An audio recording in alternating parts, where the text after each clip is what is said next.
And let's bring in NBC News legal analyst Misty Marris to talk a little bit more about this lawsuit. So, Misty, what exactly is at the root of this lawsuit? And does the state of Florida have a case here?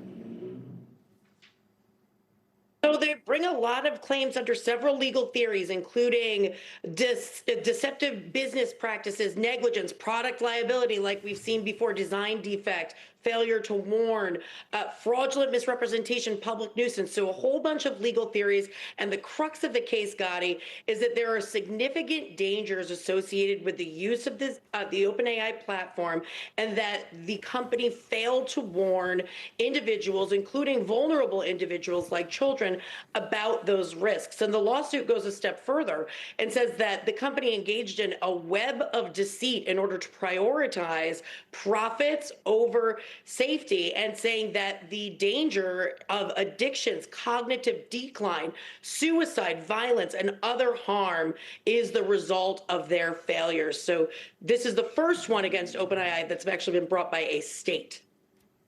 And Altman himself, he's named in this lawsuit, which is pretty interesting. How rare is that? And exactly what does this mean for other executives if he's found guilty in the suit, or even just the messaging of going after CEOs? Yeah, so this is it's out of the playbook that we saw with big pharma, and where CEOs are actually being identified, executives identified in lawsuits and held responsible under some legal theories for the acts of the corporation, which normally they're shielded from that. It's the corporation that gets sued. However, here, the fact that the Attorney General is actually seeking individual liability against Altman himself for what he says was reckless and willful conduct. That's what the AG put into this lawsuit, state of Florida. That certainly sends a message. And if this were to be successful, you can imagine that if CEOs and execs can be personally liable, what does that risk management look like behind the scene? Does it tighten up? So that could be the reasoning behind that legal strategy.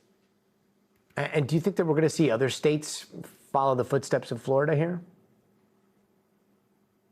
So the Florida AG said that he hopes that other states follow their lead and bring similar cases, and the legal theories could be applicable in other states as well. So I would not be surprised to see additional litigation on similar legal theories from other states, and a situation like we're seeing with other social media companies who are actually combating different lawsuits under various legal theories in multi-district litigation. So that could be the next step here.